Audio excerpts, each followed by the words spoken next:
What a great place for a holiday. A harbour, beaches, plenty of fascinating nearby places to visit. We're on a budget break at Park Holidays Rye Harbour Holiday Park in East Sussex in June 2014, where we got a fully equipped holiday caravan for just £62 for 4 nights, including bed linen. This is the one. The park is just fine. Caravans seem a little closer together than at our previous site at Herne Bay, and parking a little less convenient, but everything is clean and tidy. What more can you ask?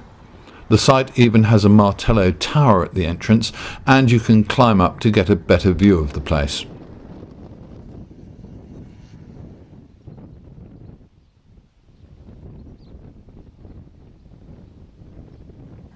For this break we wanted to get out and about more, and there are plenty of places to go. This is Hastings, just 8 or 9 miles along the coast.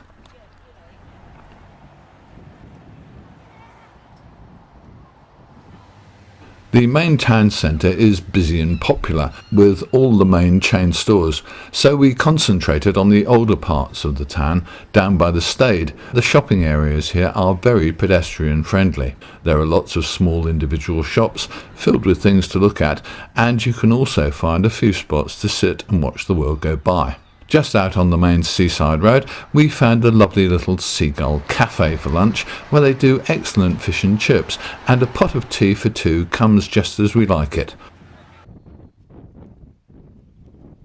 The campsite is just a couple of 100 yards away from the buildings at Rye Harbour, but the entrance to the Harbour Nature Reserve is right next door.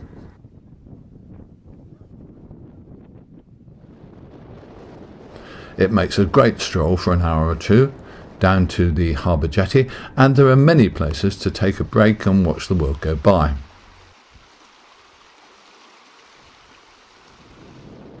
At high tide you can see yachts and boats coming and going, and near the sea there are massively built concrete pillboxes where soldiers stood guard back in the 1940s.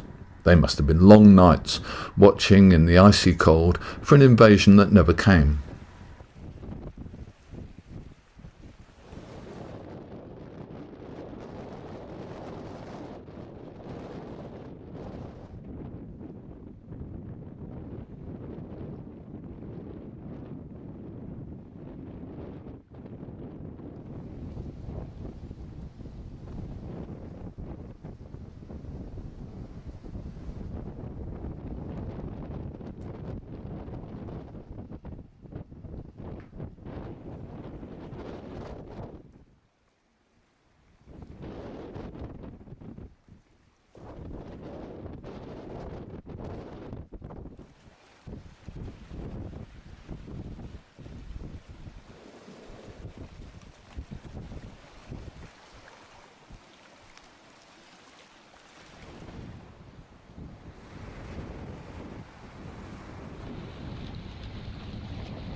Here's another fascinating place not too far away. It's Hastings, one time home of the Royal Greenwich Observatory.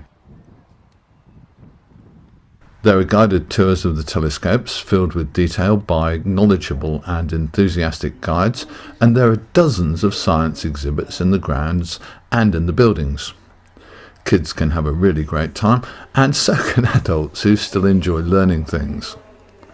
You can find all kinds of facts. There's everything from an experiment where you can form your own river delta, to a tornado you can stop and start with a wave of your hand.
One of Kent's most popular trips is on the Romney, Hythe and Dymchurch Light Railway, which runs for 13.5 miles from Hythe to Dungeness. We got aboard at New Romney about the halfway mark, from where it took around 25 minutes to get to the terminal at Dungeness Light. A journey partially through people's back gardens and partly across the shingle expanses. A very strange landscape.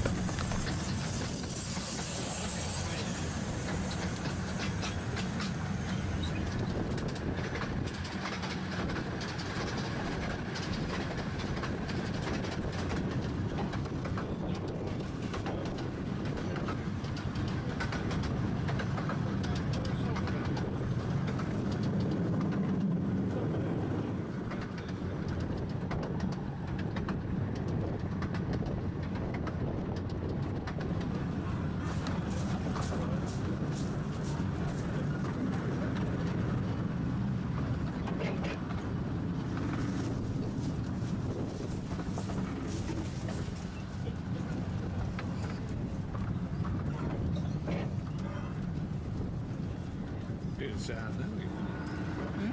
You can sit out there. You can find a cabin.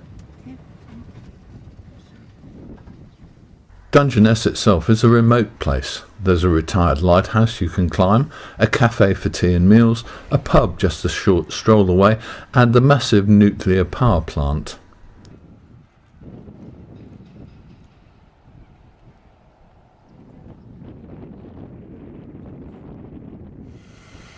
The railway itself is a major attraction, with small crowds forming around the steam locos every time they stop in a station.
Finally, the town of Rye itself. It's small, cute and touristy, and well worth an exploratory stroll. There are lots of narrow streets and small shops, as well as some chain stores. The narrow streets also mean you can see some great driving, like this crane driver who managed to get his massive truck around this corner without touching a wall. Thank you.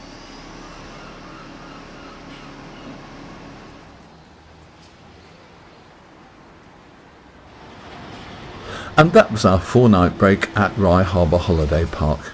A great area to visit and a terrific value stay for just £62.